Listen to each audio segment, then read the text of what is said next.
कि उन्होंने इस एनडीएमए को और सशक्त बनाने के लिए और साथ साथ में राष्ट्रीय स्तर पर ही नहीं लेकिन राज्यों के स्तर पर भी और उतना ही नहीं जिले के स्तर पर भी और विशेष करके अर्बन जो बॉडीज है उनको भी इस आपदा की तैयारी करने के लिए, कोई भी आपदा की तैयारी करने के लिए, सशक्त बनाने के लिए उन्होंने अच्छे प्रयास किए हैं। मैं उसको सराहता हूं। मैं एक आंकड़ा आपको देना चाहता हूं कि पिछले 2021-22 से 2025-26 तक 1,28,122 करोड़ रुपया एसडीआरएफ सभी स्टेटों को अवार्ड किया गया है और उसमें केंद्र सरकार ने 90,080 करोड़ रुपया इसमें आवंटित किया है और राज्यों को 30,000 करोड़ रुपया इसमें लगा है। कहने का मतलब यह है कि आज केंद्र की ओर से इस कोई भी प्राकृतिक आपदा हो या अन्य आपदा हो उसका मुकाबला करने के लिए भरपूर प्रयास किए जा रहे हैं, पूरी ताकत दी जा रही है। एनडीएमए जरूर लाया गया पिछले समय में, लेकिन उसको और सशक्त बनाना और खास करके एक योजना तहत इसमें काम करना। कई बार प्राकृतिक आपदा या अन्य आपदा आई, उसका इमीडिएटली रिस्पांस करने की कोशिश की गई, लेकिन एक योजना तहत, क्योंकि हमारा देश बहुत बड़ा है भौगोलिक तरीके से, 7,500 किलोमीटर करीब समुद्र का किनारा है, हमारे पास हिमालय की बड़ी चोटियां हैं, हमारे पास और भी जगह पर पहाड़ हैं जहां पर बरसात में हमारे पास बड़ी बड़ी नदियां हैं, जहां पर आसाम में देखिए ब्रह्मपुत्रा है, बिहार की अभी हमारे मित्र बात कर रहे थे, और भी राज्यों में, बंगाल हो, ऐसे कई राज्यों में आज नदियों के बाढ़ आने से भी बहुत बड़ी परेशानियां होती है। क्लाइमेट चेंज की वजह से अचानक क्लाउड बर्स्ट होता है और अचानक उस इलाके में तबाही मच जाती है।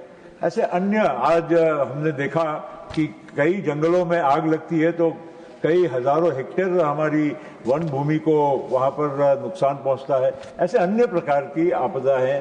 नेचुरल डिजास्टर्स के अलावा मैनमेड भी डिजास्टर्स होते हैं, उसके लिए भी हमको तैयारी करनी है। तो इस तरह से एक अच्छा सशक्त प्लान बनाने का काम जो केंद्र सरकार ने किया है उसको हम सब लोगों ने सराहना चाहिए।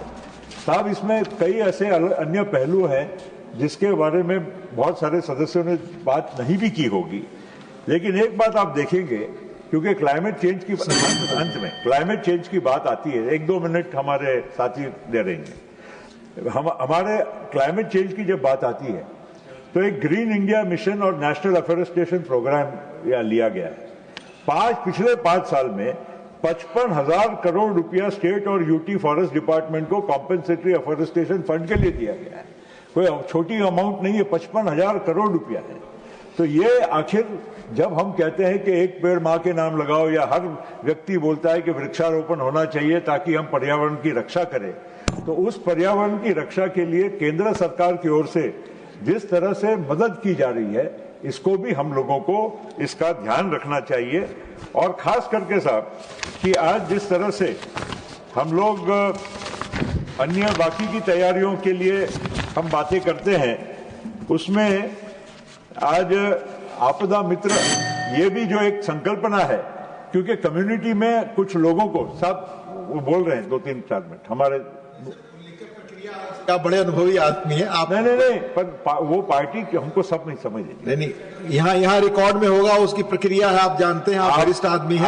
आपदा मित्र भी जो बनाए हैं, ये जो उनको सपोर्ट किया जा रहा है, ये भी बहुत बड़ी बात होती है, क्योंकि कम्युनिटी में थोड़ी बहुत अगर प्रशिक्षण मिल जाए तो बहुत सारी जो आपत्ति है उसको हम टालने में या लोगों को तुरंत मदद करने के लिए उसका बहुत बड़ा फायदा हो सकता है।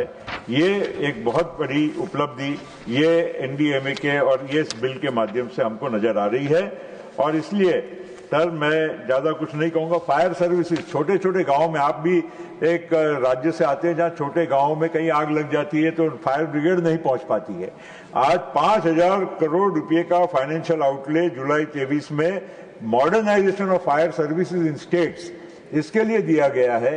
ये भी बड़ा सराहनीय कदम है। इसलिए अंत में मैं यही कहूंगा कि ये बिल जो है, इसके मामले में टोका टोकी या अन्य राजनीति न करते हुए इसके जो अच्छे पहलू है और जो विशेष करके जो इस पे ध्यान दिया जा रहा है, इसकी हम सराहना करते हुए इस बिल को सभी लोगों ने मदद करना चाहिए, पास करना चाहिए, यही कहते हुए आपका बहुत बहुत धन्यवाद। धन्यवाद माननीय प्रफुल्ल जी।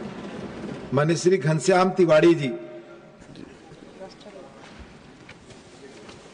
माननीय उपसभापति महोदय, मैं राष्ट्रीय आपदा प्रबंधन विधेयक पर चर्चा करने से पहले निवेदन करना चाहूंगा कि इन बिलों को जो लगातार आ रहे हैं मोदी जी के कार्यकाल में, एकांगी रूप से देखेंगे तो हम इनकी सही व्याख्या नहीं कर सकते। ये एक क्रम है, ये क्रम है, क्रांति, इसको मैं वैधानिक क्रांति कहूंगा।